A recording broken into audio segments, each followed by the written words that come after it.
Hi everybody, I'm Edwin Marcial. Welcome to Techrides. I'm here with Gil West, Chief Operating Officer for Delta Airlines. We're riding in his beautiful, just fantastic Ford GT 2020 Heritage Edition. Gil, welcome to Techrides. Thanks. Well, thanks for having me. Oh, it's my pleasure being in this fantastic car. I've been looking forward to this. It's really exciting. This is really cool. This is a GT40. GT, right? So they dropped the 40, so it's a Ford GT 2020. It's the Heritage Edition, which is paying homage to like the 1960s Ford GT40s that won the Le Mans, right? Exactly. Right. Yep. Is this in the 67, 68? Was that the year for this particular? Yeah, 66 they won it first time, so they came out with these in 2016 for the 50th anniversary. Right. Right. 2016. Yeah. And just like in the movie Ford versus Ferrari. Yeah. Right? So this has got the Gulf blue and the orange accent. I've always loved that color combination. I think it looks fantastic. Yeah, they built it to win Le Mans again, and they won it in 2016 on the 50th anniversary. Oh, they did? Yeah, I was fortunate enough to be there. I was pulling for Porsche at the time. Really? But, yeah, glad now that they won it. Yeah. That's amazing. I didn't realize that they Ford won it again in 2016. That is incredible. So they like to set out to win that one year with the same car. Had they been, like, I don't follow Le Mans closely, had they been racing up to that? No, they had not. His first factory team, I think, since the 60s. And then they won it 2017 as well again. Wow, that's amazing. So it's 660 horsepower, right? That's right. Twin turbo V6. Yep. 3.5 liter. Yes. Yeah. And engine sounds amazing. Wow. all kinds of power. Definitely throws you back. Fun car. It really is. And you're a big car guy. But you're mostly a Porsche guy, from what I know. Yeah, I love old Porsches, but truth be known, I grew up in a Ford family. My grandfather, Ford tractor, Ford truck, Mercury sedan. My dad's the same way, Ford truck, Ford station wagons. If you remember the Country Squire station wagon in the back seat, as a kid, grew up in those. So I've always had a sweet spot for Ford. I still have a Ford truck, and so it's cool that Ford built something like this. It's a testimony to their engineering capability. It's like this car is. What would you say? It's only a couple of hundred per million? Yeah, they build about 200 a year. Yeah. So it's super, super rare. I mean, I've never even seen one on the road, much less been in one. So this is a real treat. I mean, Ford is making some great cars lately. They do. The new Bronco, we were talking about that. I think that's an awesome car. Yeah, it's really cool. I'm thinking about trying to get one of those, or maybe wait till the madness dies down a little bit. But the new Mustangs are great. Like the new Mach 1 they announced. Yeah, really cool. Exactly. Well, and the F-150, the new F-150 is really cool as well. So, yeah, they've got a great product line going. They really do. How do you feel about electric cars and being a car guy? Is that anything that ever interests you, electric cars, Teslas, anything like that? It's a great question. Our CEO has one, and Tesla makes a great car. Porsche now makes a great electric car. But I grew up in the era of petrol. And I'm a gearhead because I grew up in my dad's auto parts store as a kid. Yeah. Worked there probably 15 years, literally, until I went to college. And so I'm all in for petrol. Yeah. What's your dream car? Oh my goodness. It would be probably a 1967 911R. Oh, really? Yeah, they built, it was kind of the first Porsche factory, if you will, race kind of type car that Porsche built in the 911 family. And a lightweight car, a little more horsepower. And they built 20 of them, and it's just, it's a really cool car. Yeah, you don't have one yet? No, I wish I did, but I have a friend that has one, so he won't let me drive it, but I can touch it occasionally. So. But you have a 911R now, or a 2016. 16. Yeah. 2016. Those are really cool. That's a fun car. Yeah, it's a fun car. It's just the old school Porsche with a stick shift and lightweight. Do you like driving a stick? I love sticks. Yeah, I just, again, it's what you grew up around. To me, I mean, I love to drive, so it's that connection to the road, but it's also just, just part of the driving experience to be able to shift gears. Yeah, these type of cars, paddle shifts are nice, but it's just not as visceral as trying to find a gear. Yeah.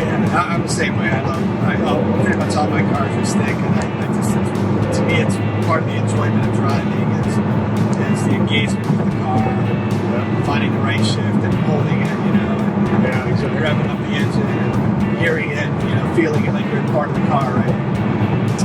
Yeah, that's it. I think that's it. You're just one with the car. It's kind of a Zen type experience. Yeah, exactly.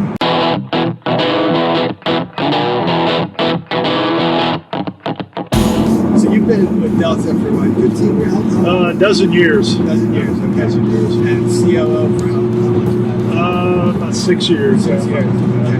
So I looked at your profile, and as COO, you have you have a tremendous list of responsibilities, from obviously operations, safety, but reliability, but also things like innovation. You have a private jet service that you're responsible for. So how do you describe your role in terms of? Well, first I would just say, it's a real team sport at Delta, so we're all just part of the team. My role may be a little broader, but I'm just one of the team.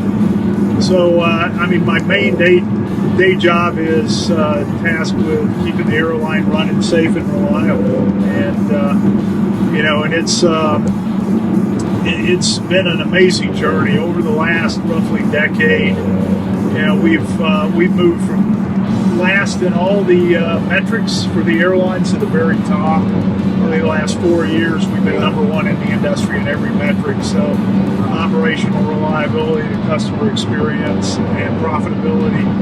And it's it's just an incredible team that focuses and takes the hill. So, it's a lot of fun. It's also, for me, the technical part is a lot of fun. It's part of me being a gearhead since birth, really. And the only thing more fun than going out and turning wrenches on cars is doing the same thing on an aircraft. So I'm a mechanical engineer, and I've always loved cars and aircraft. Yeah, I saw you got your mechanical engineering degree. So how did you get from being an engineer to the CEO? It's a long journey. I started as I would trace my roots back to literally my dad's auto parts store, so I kind of got hooked on cars and the technical side. Then went to engineering school at North Carolina State. And went to work at Boeing as an engineer, and then what's now part of United Technology as an engineer. And but I've always loved to get my hands dirty, so I went to the airlines, a good place to do that. And did a tour at United Airlines and Northwest Airlines and Delta Airlines, and in between kind of ran a couple of mid-sized companies as well. Were you with Delta when they were at Northwest? I was, yeah. So the team did a great job merging the airlines. I think we took the best of both worlds. We took, the kind of the best in terms of process and technology, but also the best culture, the best people, the best leadership model, and really just blended a great team of people together. And that's really what started our journey in the last decade, from kind of the bottom to the top of the industry. That was the catalyst that really fueled it all. What do you think that was what came out of that helped you get to the top of these? Yeah, I think it truly was adding dimensions that weren't there for either company. Northwest probably tended to have more of the hard skills, process, metrics, goals, data analytics, technology. Delta had more the soft skills in terms of really looking at the customer, trying to take care of the customer, but also the leadership, the culture, the team building aspects. And it's the blend of all that, I think, that created just really the best airline in the business. So I agree. As somebody who flies Delta, well, prior to this year, pretty often, I've always thought Delta was the best airline, the best major airline in the country by far. Thanks, Edwin. I didn't pay you to say that either. Thanks. No, listen, I've been saying this for a long time. I love Delta, and I made platinum last year. Oh, nice! Congratulations. Which was I was excited to see that you guys extended. Yeah, we grandfathered you this year, the COVID grandfather. Yeah, because I was like, man, I made platinum, and now I'm going to lose it, not be able to take advantage of it this year.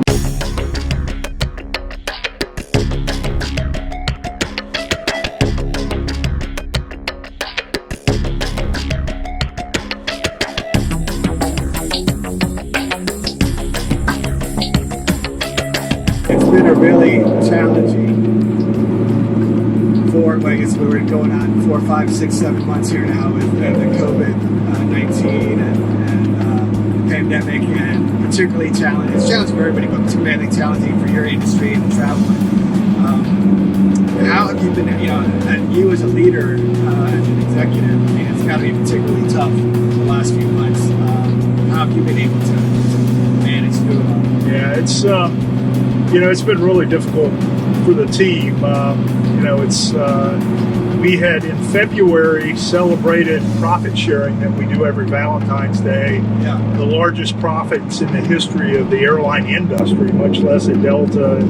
Big profit sharing day for all our employees. And then suddenly, literally a few weeks later, the bottom fell out of the industry and really, the world. So the way I would describe it is we've been kind of the point of the spear with COVID. We saw it first, and it's been a breathtaking journey. But the team, that's the beauty of the Delta team. Everybody really pulled together. We've done everything we need to do to survive, but then I think ultimately position ourselves to be even a better airline on the backside of this. But it's our revenues have been down as much as 90% during COVID. The main focus we've had since the very beginning was we need to take the actions to keep people safe, our customers and our employees. And our primary focus of the team and